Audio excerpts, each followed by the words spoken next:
Olá para você que me acompanha aqui no canal do meu tio Oscar. Hoje a gente vai conversar sobre O Maior Espetáculo da Terra, filme de 1952. Você sabia que o circo é uma das mais antigas tradições de entretenimento e espetáculo que se tem notícia? Dos chineses aos gregos, praticamente todas as grandes civilizações da antiguidade registram algum tipo de prática circense.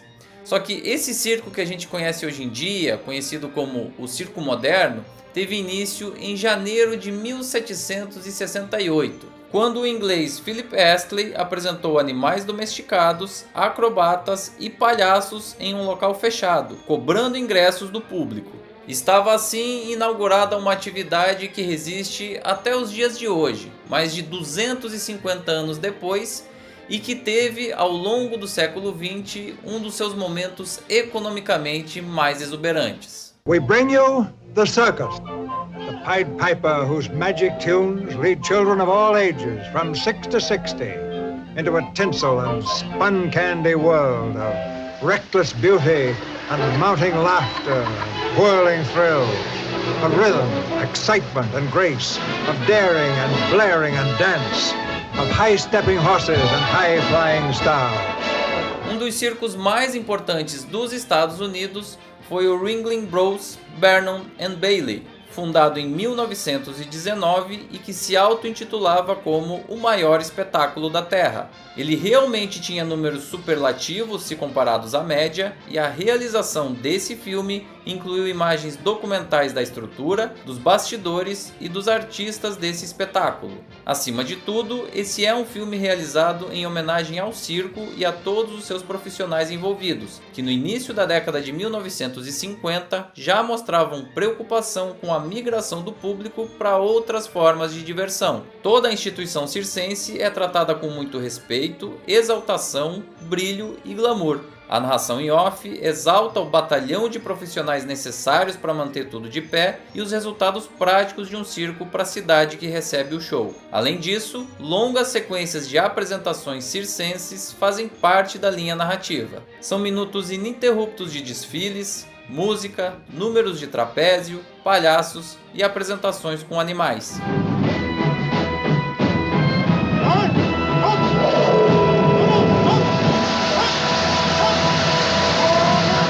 Esse filme é quase uma simbiose cooperativa entre o circo e o cinema, sendo que naquele momento histórico ambos se viam ameaçados pela televisão. Os filmes, assim como os espetáculos de circo, tinham que ser realmente grandiosos para o ingresso valer a pena. E se a avaliação desse filme tivesse só esse critério, é preciso dizer que ele realmente impressiona. O tamanho aqui faz toda a diferença, e o número de pessoas envolvidas nas gravações mostra a complexidade do projeto. Imagine você como deve ter sido controlar dezenas de mamíferos para poder registrar tudo em película. Repare também na quantidade de planos abertos e na multiplicidade de cenas com multidões. O carregamento do trem com a estrutura do circo é um excelente exemplo por misturar veículos, animais e muitas pessoas numa mesma sequência. Tem também as apresentações do trapézio, com a plateia sempre lotada, e uma sequência de acidente ferroviário que pode não dizer muito nos dias de hoje, mas foi uma das coisas mais impressionantes já vistas pelas plateias até aquele momento. E como se não bastasse tudo isso, felinos selvagens são vistos convivendo a poucos metros dos atores e figurantes, algo que impressiona tanto quanto preocupa.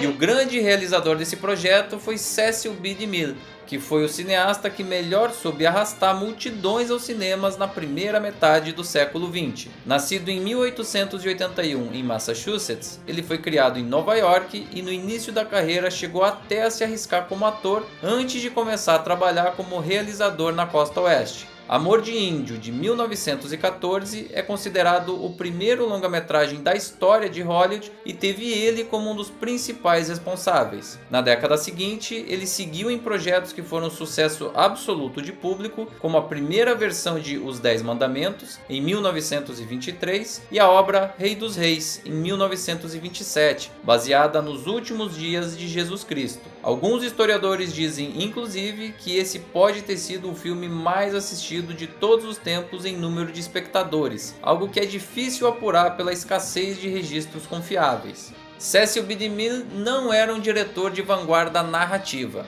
mas em compensação tinha muito faro comercial. Ele sabia como agradar o grande público e entregava exatamente isso a ele. Se hoje algumas das nossas principais referências de sucesso comercial são Steven Spielberg e James Cameron, em 1952 Cecil B. DeMille era esse nome, conseguindo orçamentos robustos dos estúdios porque entregava resultados gordos de bilheteria. Ele foi um dos fundadores da Academia de Artes e Ciências Cinematográficas e o seu primeiro filme indicado à categoria principal foi Cleópatra, de 1934. Só que mesmo com essa importância toda para o cinema de Hollywood, até o início da década de 1950 ele não tinha vencido nenhum Oscar competitivo. Sansão e Dalila, de 1949, sequer chegou a ser indicado nas principais categorias da noite, então de alguma forma a academia se via em dívida com ele nessa altura do campeonato. Na mesma noite em que o maior espetáculo da Terra venceu o Oscar de melhor filme, DeMille recebeu também um prêmio Irving Thalber pelo conjunto da obra. Era uma maneira de garantir o reconhecimento em vida a um dos maiores nomes do cinema norte-americano. Believe in prayer and practice. What if one of them falls? Nobody's gonna fall. This is packing them in every show. We stay in the black or close down. Oh, stop talking so tough. You know, that isn't the bass drum I hear thumping, that's your heart.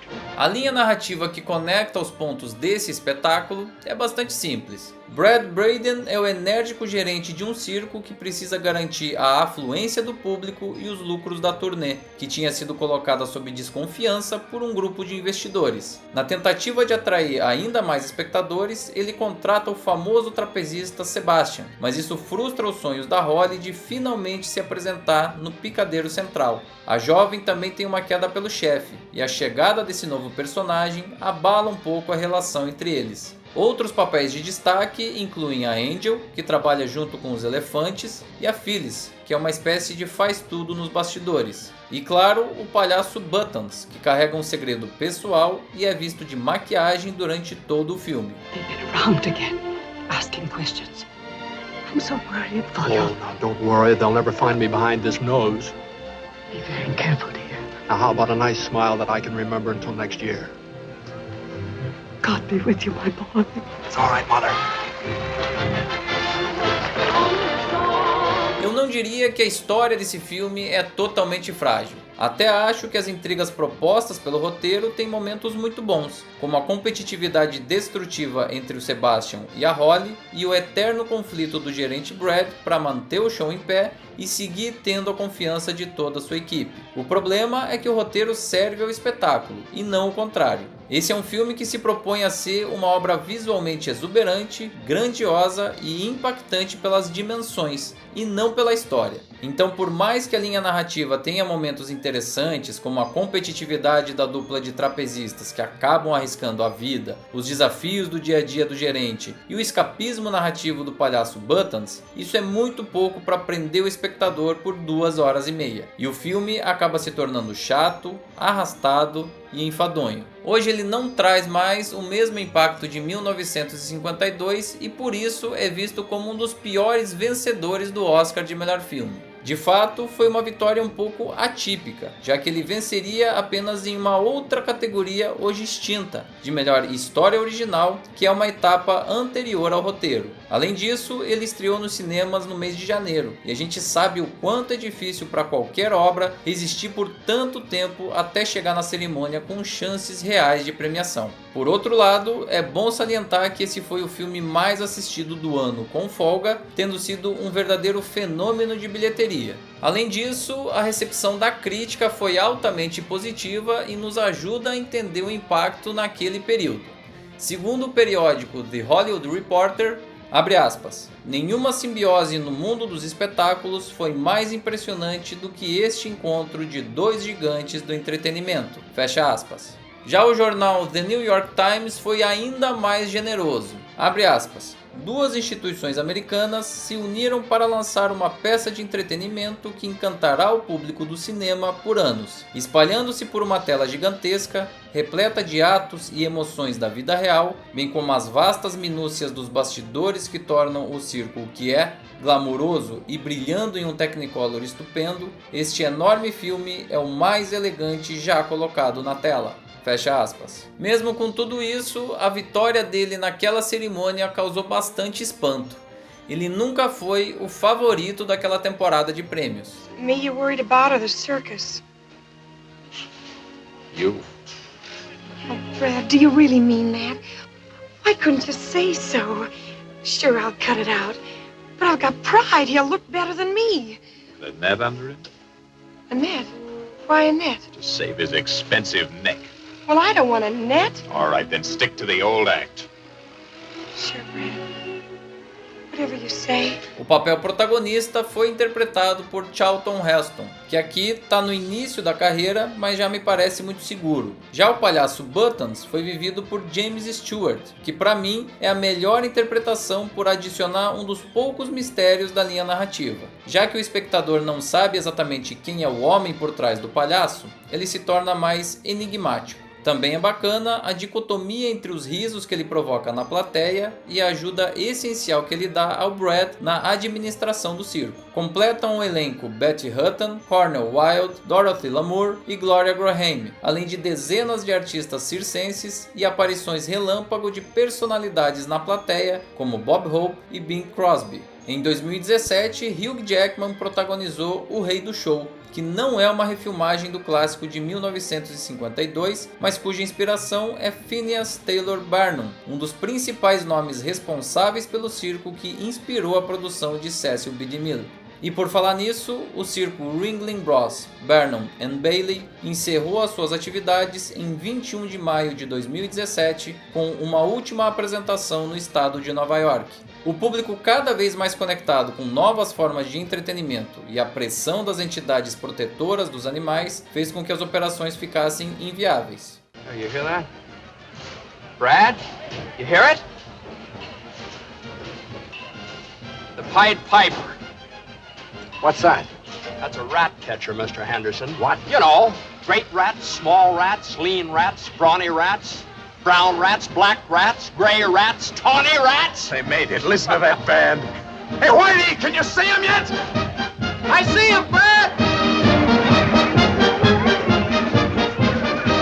Além de um espetáculo visual e uma homenagem ao circo, o maior espetáculo da Terra é também uma ode ao progresso e à produtividade sob o lema "O show não pode parar". Toda a parte final da projeção vai por esse caminho ao transmitir a ideia de que, aconteça o que acontecer, o espetáculo precisa seguir em frente. Em tempos de Guerra Fria, isso também significa muito do ponto de vista político e ajuda a explicar o resultado do Oscar. A vitória desse filme em 1952 não é uma das mais aclamadas quando vista em retrospecto, mas também não se trata de uma aberração quando a gente analisa o contexto. E agora uma curiosidade. Você sabia que esse é o primeiro filme da vida de ninguém menos do que Steven Spielberg? My father had lied to me and had betrayed me and had taken me to a circus that wasn't a circus. It was a movie about a circus, and I had never seen a movie before. That was the first movie I ever saw, Cecil B. DeMille's The Greatest Show on Earth. I had never seen a motion picture before. I had seen a lot of television because my dad was an electrical engineer, and in his spare time, when he wasn't working for RCA, he was repairing the early television sets of the early 50s. So I knew television, but I didn't know movies. That was my first movie experience. And I think the feeling of disappointment and regret and betrayal lasted only about 10 minutes. And then I became just one more victim of this tremendous drug called cinema. Pessoal, assim a gente encerra a análise de todos os filmes indicados pela Academia na categoria principal de 1952. O próximo vídeo aqui do Meu Tio Oscar vai ser um debate onde eu vou receber 2 convidados muito especiais para a gente falar um pouquinho mais sobre cada um dos filmes indicados e, claro, sobre aquela cerimônia de entrega dos prêmios, por sinal, a primeira transmitida pela televisão ao vivo da história, hein? Tá imperdível. Enquanto isso, eu queria saber a sua opinião sobre o maior espetáculo da Terra. Você gosta ou não gosta? Acha longo demais? Usa o espaço aqui embaixo do próprio YouTube para deixar a sua opinião. Também não esquece de curtir, compartilhar esse material, se inscrever no canal e ativar as notificações no sininho. Te espero aqui então para o próximo vídeo, para o próximo conteúdo que vai ser o debate. Até lá!